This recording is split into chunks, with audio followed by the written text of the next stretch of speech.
Peace, Peppermint and Projectiles by happyaspie. Tony had been at it for weeks, maybe months. He told himself it wasn't an obsession, it was just pure scientific curiosity. Though the line blurred every time he snatched up some random object and hurled it across the room at Peter's head. A pen, a bolt, a bracket, a balled up scrap of paper, anything. He'd been keeping score. Mentally, because he wasn't pathetic enough to make a spreadsheet about it, but the numbers lived sharp and precise in his head, ticking upward while he went around pretending like he wasn't a man who cared about winning games, even silly made-up ones. Still, Peter Parker 143, Tony Stark 0. Every single attempt failed. No matter what he tossed, the kid had an uncanny way of dodging, swatting or catching it mid-air. It wasn't luck or skill, not really. It was the enhancements he gained, courtesy of his radioactive, eight-legged origin story. The kid had reflexes wired like lightning and an intuition that bordered on clairvoyant. He called it his spider sense. And Tony was determined to beat it. The lab was unusually hushed, music was playing on low and the machines were still, waiting for their next assignment. Even Dummy was quietly occupied with a pile of silvery tinsel. Among the stillness Peter sat, leaned over a workbench, sleeves rolled up to his elbow, and the end of a pencil lodged between his teeth. He was fully engaged with his math homework, staring at the equations while working them out in his head. It was the perfect opportunity. Tony slowly, carefully shifted his hand to the side, quietly grabbing a single washer off the pile. He positioned it between his thumb and forefinger, using his middle finger to flick it across the room. Immediately, Peter's hand shot up, his wrist locked, his fingers twitching as he caught the washer between two knuckles. He didn't even look up from the math. He just set the piece of metal down beside him like it belonged there. Tony narrowed his eyes. Peter Parker 144, Tony Stark 0. Weeks passed, carrying them into the holiday season. Temperatures dropped, jovial music played on every station, and the tower transformed into an explosion of Christmassy chaos. Lights everywhere, strung around window frames, climbing the walls, dangling from the ceiling like glowing icicles, garlands coiled around banisters and twisted through chandeliers, and a ridiculously massive tree took up 2/3 of the tower's front entrance lobby. The penthouse and common room were just as festive. A wreath adorned every door, paper snowflakes were taped to the windows, and a long line of embroidered stockings hung on the mantel above the fireplace. The whole place looked like a cheesy Hallmark movie, but the kid loved it, his whole face lighting up every single time he stepped foot into the building. It was almost enough to make Tony forget about the scoreboard. Almost. On an impulse, he snagged a small plastic snow globe off a table and tossed it in Peter's direction. Predictably, he caught it with the finesse of a well-seasoned pro ball player. Peter Parker, 176. Tony Stark, 0. "You weren't even paying attention," he complained. Peter turned, brows furrowed, the globe still in his palm. "Huh?" Tony sighed, flourishing one hand while casually tucking a small round ornament into his pocket for later. "Nothing, kid. I said, nice catch." "Thanks." Peter smiled cheerily and carried the snow globe back to its rightful place on the couch's side table. "Are we going to the lab?" "Of course we are," Tony scoffed. "What else would we be doing?" That was all the encouragement Peter required. He skipped, literally skipped, towards the elevator that would take them down to the workshop.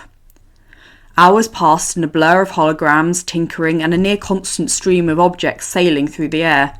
Most of them were deliberate, Tony throwing something whenever he felt like the kid wasn't paying attention. The others were incidental, products of one overly exuberant bot and a few careless mistakes. Intentions didn't matter, results did, and the result was always the same. Peter dodged, caught, or deflected every single thing. Peter Parker, 181, Tony Stark, 0. Tony quietly huffed, jaw tightening with a combination of frustration and pure awe. The words, "I'm hungry," rang through his ear, jerking him from his thoughts. He glanced up to find Peter looking up, eyes wide and pleading. Tony smirked, one brow raised.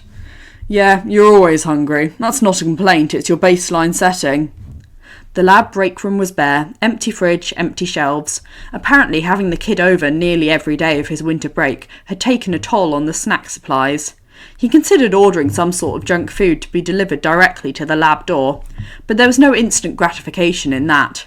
Instead, he closed up the cabinets and motioned for Peter to follow. Unlike the lab, the common floor kitchen was constantly stocked, the fridge alone looking like it had been pulled directly from the set of an elaborate cooking show. There were chips, instant noodles, protein bars, and artisan Cabrales cheeses imported directly from Spain. Whatever they wanted, they could probably find it there. They exited the elevator, traversed the hall, crossed the large recreational area, and turned towards the kitchen. They'd barely reached the threshold when Peter stopped dead in his tracks. He jolted, gagging sharply, and yanked his sleeve over his nose and mouth, muffling another dry heave. Tony took a step back, eyes wide with concern. "What was that about?" Peter waved one hand vaguely, the other clamped to his face. Nothing coherent came out, just another choked, shuddering sound. Tony looked over his shoulder into the kitchen. Rogers was standing at the counter with a flour-dusted apron tied around his waist, like he'd stepped out of a Norman Rockwell painting. Around him there were cookies on plates, cakes on trays, golden brown muffins and fudge cut into neat little squares. None of it looked or smelled offensive, yet Peter had reacted like he'd inhaled poisonous fumes. Tony stood there confused, brows drawn tight, trying to piece it all together. "Are you okay, kiddo?" Peter took several large steps backward, retreating into the hallway before slowly lowering his hands.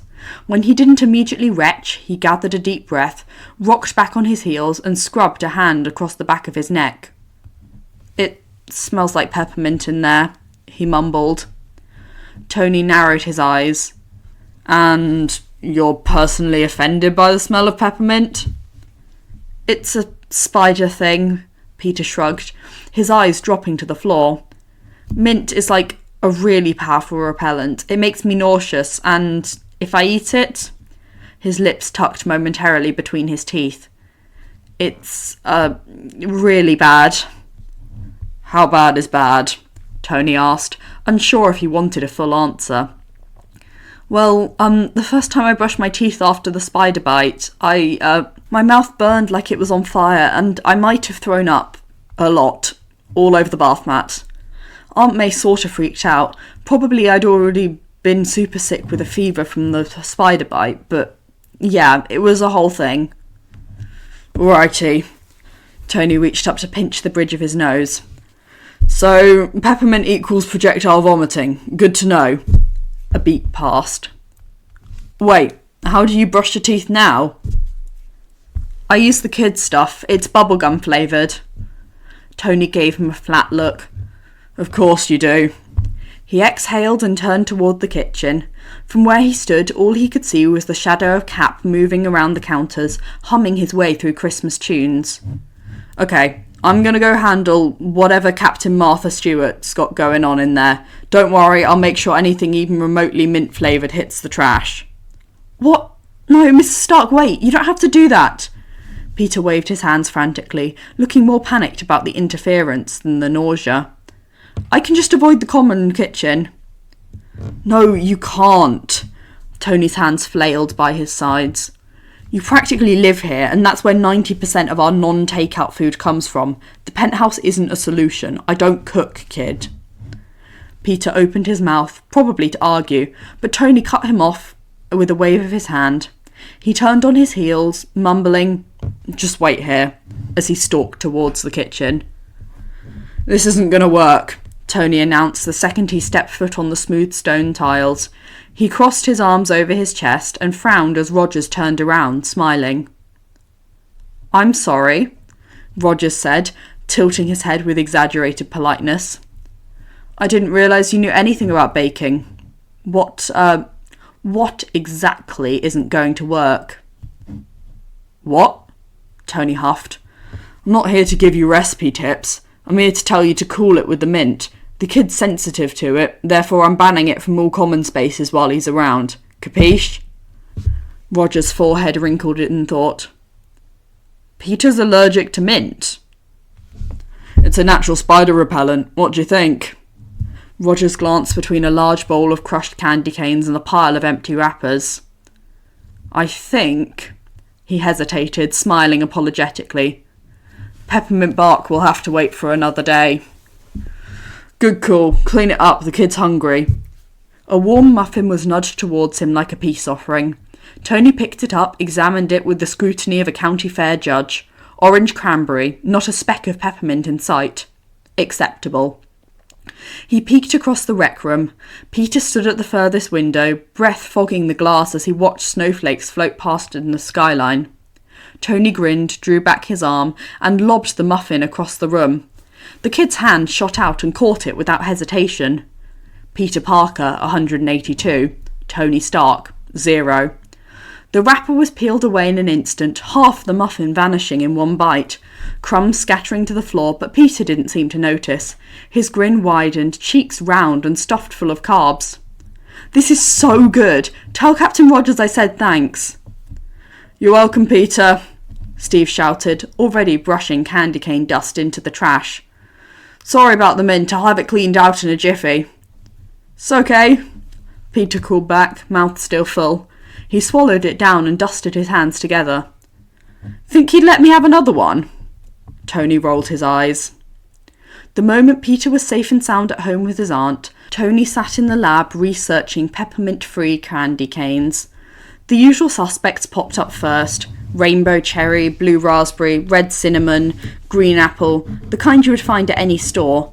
From there, the listing veered into the more bizarre territory: hot sauce, bacon, and... was that pickle? His lip curled in bemusement, but not the good kind. Gross. The next page offered a few more reasonable options, including blue and red swirled ones, Spider-Man colours. He double-checked the flavour. Mixed berry, no mint. Perfect. He ordered 6 cases. The next time Peter walked into the building, Tony was ready. The expedited package of candy canes had arrived that morning, and he could barely contain his excitement. 3 of them were clutched in his hand, ready to hand them over, until an idea struck. The lab door slid open, and Tony drew his arm back, launching 3 candy canes one after the other, like perfect little rapid-fire torpedoes. Well, maybe not perfect. The curled end still created some amount of drag, but still. They sliced through air, travelling further, faster and more quietly than any bolt he'd tossed. He was sure the day had come. He'd finally get a point on the board. Then Peter's hand shot out, moving faster than a blink, catching all 3 of them in quick succession. Peter Parker, 185. Tony Stark, 0. Tony froze, face neutral, mind reeling. What the hell? What are these? The kid asked, a smile breaking out across his face. Oh my gosh, are they Spider-Man candy canes? Is that a thing? That's so awesome. Technically. Tony tilted one hand this way, then that. They're custom candy canes from a shop in Maine. Mixed berry, not Spider-Man. But hey, if the colours fit, sure, they're Spider-Man candy canes. The wrapper was peeled back in an instant. I'm calling them Spider-Man candy canes. Peter popped the straight end of the candy cane into his mouth and grinned around it. Maybe I could email that shop and talk to them about marketing. Tony huffed a laugh. Sure, bud, you do that. As it were, candy canes were excellent projectiles, and with 6 cases lying around, that meant having a lot of ammo. The occasional attempt at outsmarting Peter's spider sense had slowly become a full-blown obsession, disguised under the pretense of passing the kid treats. Every time Peter was even slightly distracted, Tony tossed a candy cane directly at the back of his head. Sometimes he tossed 2 or 3. On one occasion, he threw 5 of them at once. It didn't seem to matter. The kid's enhanced intuition just knew. By December 23rd, he was down to a single case of candy canes and an unshakable determination to finally win. The kid's spider sense couldn't be infallible. There had to be a catch, a weak spot of some variety. He just needed to science it out. Distraction, no matter how big, didn't seem to make a difference. Speed, angle, sound and trajectory also had no effect on the outcome. Neither did the number of objects thrown at a time. He was running out of variables to work with. Maybe he created a pattern without realising it. That was normal. Humans tend to create routines without trying. Like when you tell yourself you'll pick a different coffee each morning at random, somehow end up shoving the organic fair trade Sumatran dark roast pod into the machine every single Tuesday without fail. As such, he decided to start the day by not throwing anything at all. Peter walked into the lab already rambling. Rather than throwing a candy cane at him, Tony got out of his seat, walked over and placed a candy cane in Peter's hand. The kid barely stopped talking as he popped it into his mouth with a thankful smile. Later, when Peter was leaning over his web shooters, adjusting the wiring, Tony resisted the urge to toss any of the numerous objects within his reach. The candy canes remained in the Santa-shaped coffee mug by his computer, the scattered hardware was left untouched, and the tiny plastic elf tucked in his pocket remained hidden. He waited patiently through lab time, through lunch, and well into the evening, not tossing a single thing, no matter how badly his brain itched to do it. He had to wait for the perfect moment. Later, as the day was winding down, Peter had requested Chinese food for dinner. Tony placed the order and led them up to the penthouse. Peter dropped onto the couch like he owned it and flipped the television on without a second thought. "Want to watch a Christmas movie?" Tony feigned disinterest as he rummaged through the fridge for bottles of water. "Only if it includes some version of Ebenezer Scrooge." Naturally, Peter queued up the most horrendous adaptation of A Christmas Carol to ever grace a screen. When the food arrived, Tony took his time, setting the cartons across the table. He handed a paper plate to Peter, who barely reacted, fully locked in as a ghost materialised in the scene. Meanwhile, Tony dug around in the plastic bag in search of cutlery of one variety or another. There were none to be found. "Be right back, kiddo. I think I've got some chopsticks lying around somewhere." Peter didn't respond. His wide eyes were glued to the screen, mouth slightly parted. Tony's lips twitched at the corner. Optional opportunity. There was no reason for Peter to suspect anything. Any inadvertently established patterns had certainly been broken, and Tony hadn't seen the kid that captivated by anything since the latest Star Wars release. Carefully, he lifted a stray candy cane from the counter, gripping it like a dart. With his other hand, he opened a drawer and rummaged around as if he were looking for the elusive chopsticks. All the while, his gaze remained fixed on the back of Peter's head. "Still looking, buddy," he said, testing the waters. No reaction. It was time. A grin spread across Tony's face as he stepped forward, lined up his shot, and with a quick flick of his wrist sent the candy cane sailing over the breakfast bar, across the room, and directly into the back of Peter's head. Tony's breath caught. His mouth hung open like a fish out of water. Did he just... He blinked.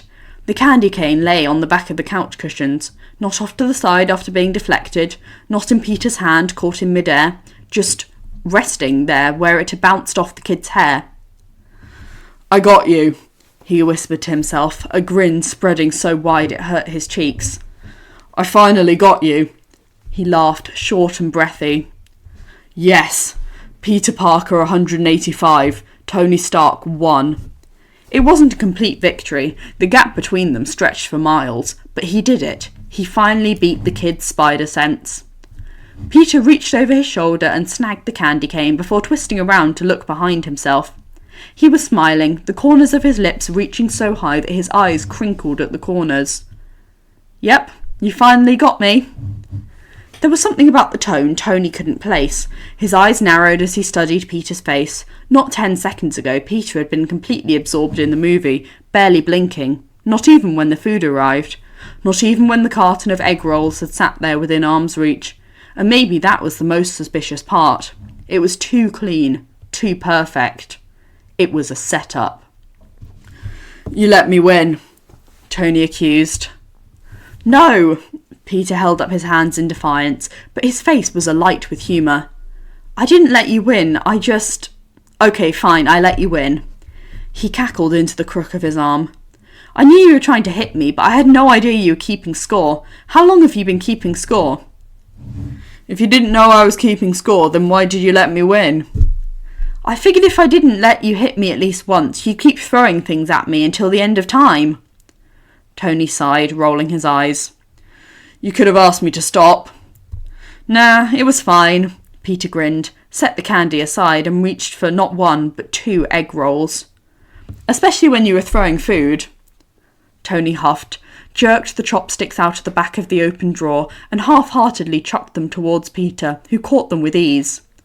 Peter Parker, 186. Tony Stark, 1.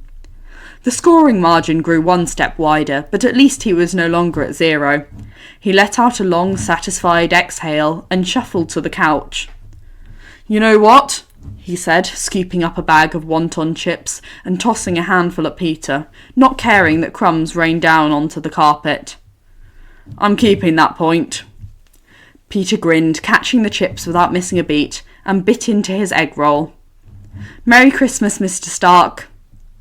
Yeah, Tony chuckled, pulling the kid into a firm side hug. "Merry Christmas, Pete." Thanks for listening. I really hope you enjoyed. Have a lovely holidays to anyone who celebrate, whatever you celebrate. Have a lovely rest of your day.